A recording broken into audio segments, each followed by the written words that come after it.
Hello everyone, once again I welcome you all in the chemistry class. Today we are going to start the new topic, that is extraction of metals, and in that the first point is extraction of iron. Extraction of iron. Ores. The main ores of iron are hematite ore, formula Fe2O3. Magnetite, formula Fe3O4. Iron pyrites, formula FeS2. One of the another ore is siderite, FeCO3. The steps which are being involved in the extraction of iron will be as follows. Most of the iron which is being extracted is from hematite ore. First step is concentration. As hematite ore is an oxide ore, so it is concentrated by hydraulic washing. This topic, hydraulic washing, we have already discussed in the previous topics. Then second step is calcination. In the calcination step, the concentrated ore is heated in presence of limited supply of air.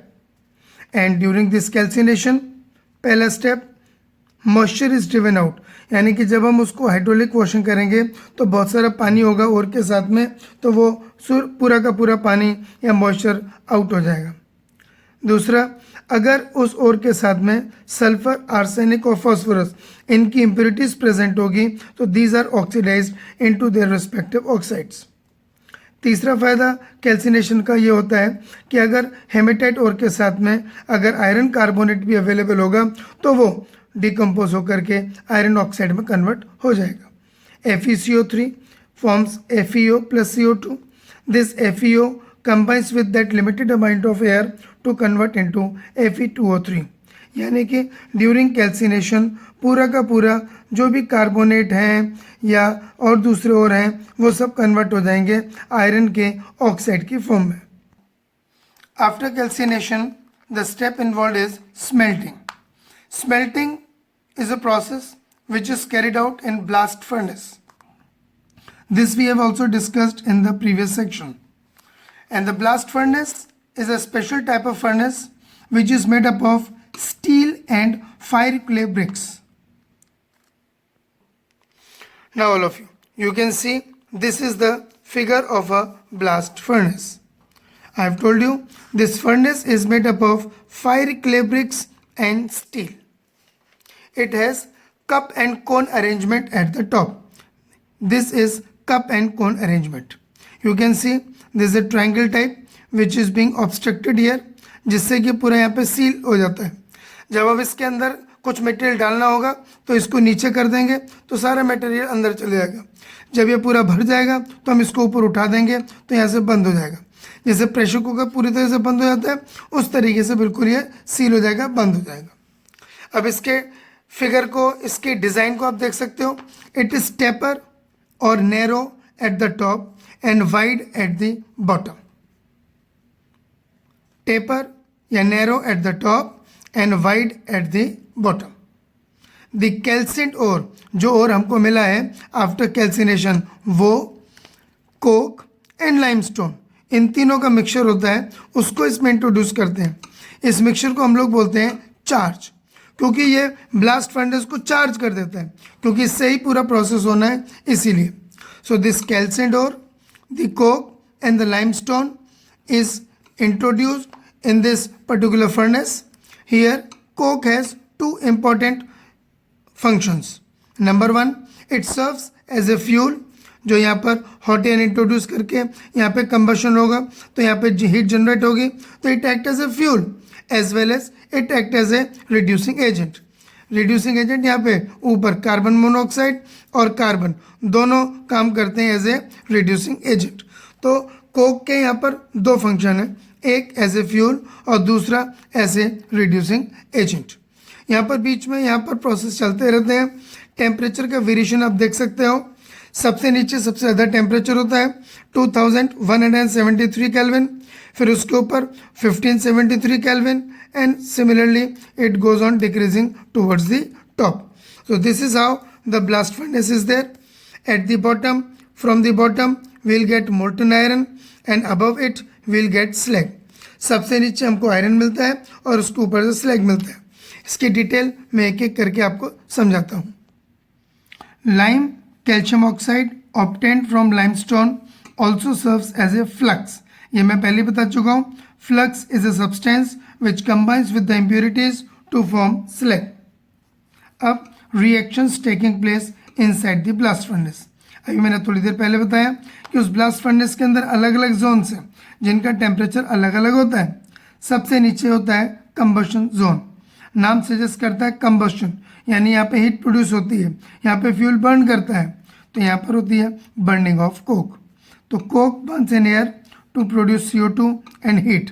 Here the temperature range is 2173 kelvin. इसके ऊपर होता है fusion zone. CO2 rises up and reduced into carbon monoxide. यहाँ पे heat absorb होती है. यहाँ पर एंडोथर्मिक प्रोसेस है.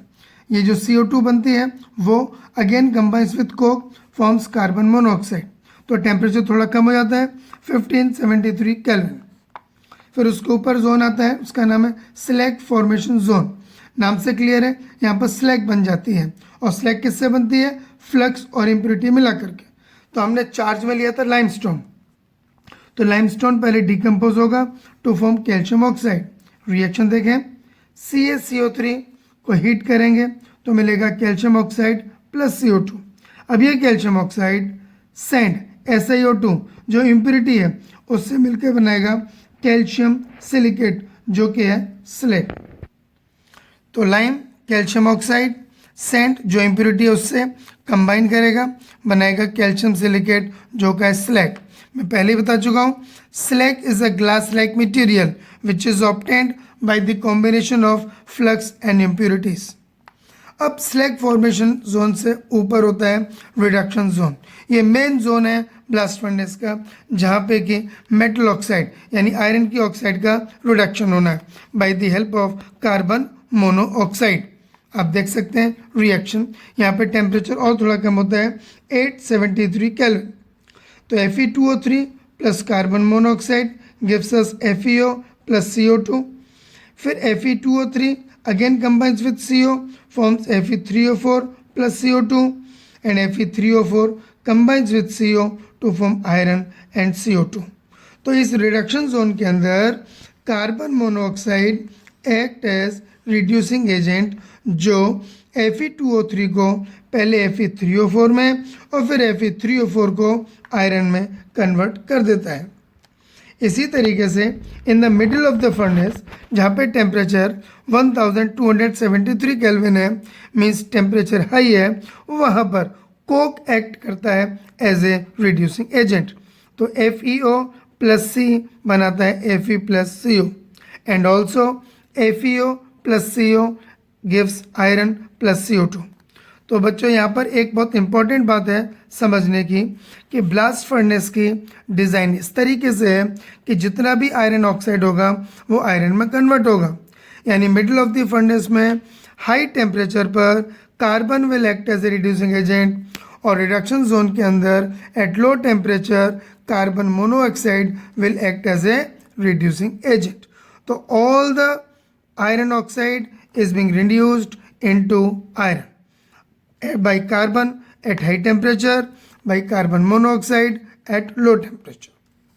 अब important note, molten slag जो slag बनता है in slag formation zone is lighter than molten iron. Iron heavy होता है और स्लैग हल्का होता है क्योंकि वो ग्लास लाइक मटेरियल है. So it forms upper layer over molten iron, यानी वो आयरन के ऊपर फ्लोट करता है और उसको हम अलग से आउटलेट से निकाल लेते हैं. अभी मैंने फिगर में बताया था, एक बार और दिखा दूंगा मैं. Iron which is obtain from blast furnace is known as pig iron. It contains impurities 4% carbon and small amount of phosphorus, silicon, sulfur, manganese etc.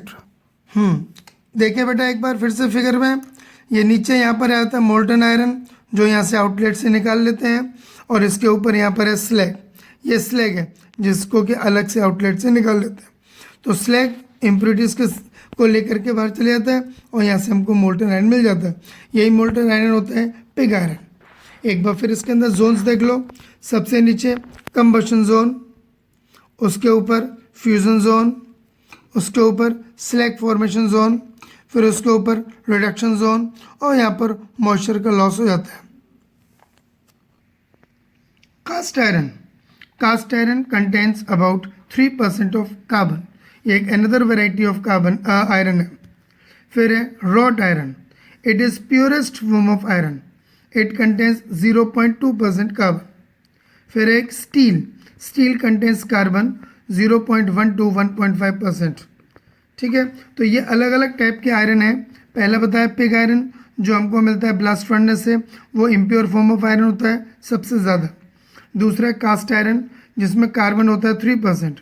फिर होता है रॉट आयरन, जो प्योरेस्ट फॉर्म ऑफ आयरन का है, और इसमें carbon होता है 0.2%। और एक होती है स्टील, 0.1 से 1.5% कार्बन। फिर स्टील के भी 3 वेराइटी होती है, soft steel, mild steel and hard steel, that depends upon percentage of carbon. जितना ज़्यादा कार्बन परसेंटेज बढ़ते जाएगा, स्टील की स्ट्रेंथ, हार्डनेस उतनी बढ़ती जाएगी। सॉफ्ट स्टील में सबसे कम कार्बन, फिर माइल्ड स्टील में उससे ज़्यादा, और हार्ड स्टील में सबसे ज़्यादा कार्बन। सेकेंड मेटल जो हमें सेलेक्ट करना है वो है जिंक। इसके मेन ओर्स हैं जिंक ब्लेंडे ZnS और कैलामाइन ZnCO3। अब इसकी एक्सट्रैक्शन जिंक की, हम जिंक की एक्सट्रैक्शन जिंक ब्लेंडे और कैलामाइन दोनों से समझेंगे। Step 1, if ore is zinc blende then ore is concentrated by froth flotation process. ये मैं पहले ही बता चुका हूँ कि जितने भी सल्फाइड ओर होते हैं उनकी कॉन्सेंट्रेशन हम फ्रोथ फ्लोटेशन से करते हैं। और if ore is calamine then ore is concentrated by hydraulic washing. So that depends upon the nature of the ore which we are taking for the extraction. Second step, if ore is zinc blended by sulfide ore, then roasting is done to convert it into oxide. So zinc sulfide plus O2 from air,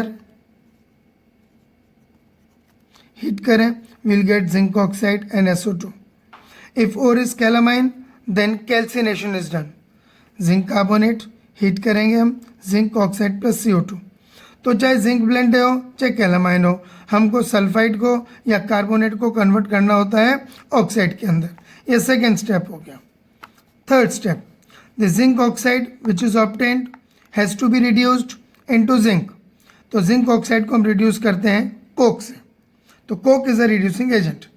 तो third step में हम क्या करेंगे, the zinc oxide is mixed with coke and heated in a furnace to get zinc.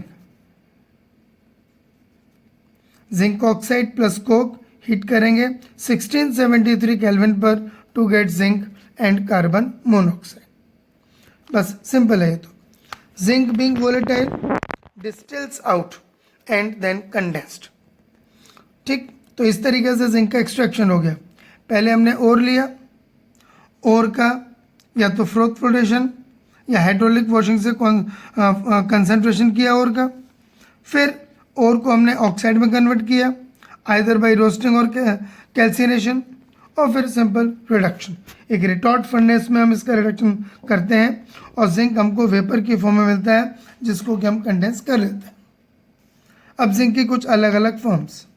एक, अगर molten zinc को हम एटोमाइज्ड कर दें, when molten zinc metal is atomized with the blast of air, we get zinc dust. When molten zinc is poured in cold water, then we get granulated zinc. तो ये दो metals की extraction मैंने इस वीडियो में समझा दी हैं। अब दो मेटल्स बचते हैं हमारे पास, एक एल्यूमिनियम और एक कॉपर, जो हम नेक्स्ट वीडियो में कवर करेंगे। सभी बच्चे ध्यान रखें कि जितना भी मैंने पढ़ाया है उसको रेगुलरली वीडियोस को देखते हुए अपने रेगुलरली पढ़ते रहें, और पिछले सालों के जो क्वेश्चंस हैं उनको करते रहें बुक से। फिर भी कोई प्रॉब्लम आती है, कोई चीज़ समझ में नहीं आती है, you are free to ask me at any time.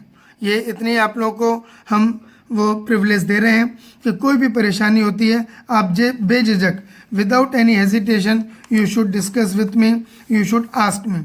क्योंकि जब तक आप पूछोगे नहीं तब तक आपके डाउट्स क्लियर होंगे नहीं, और मन के अंदर कोई भी चीज़ रखे नहीं। कोई भी प्रॉब्लम है तुरंत शेयर कीजिए, मैं कोशिश करूँगा सारी प्रॉब्लम्स को दूर कर दूँ।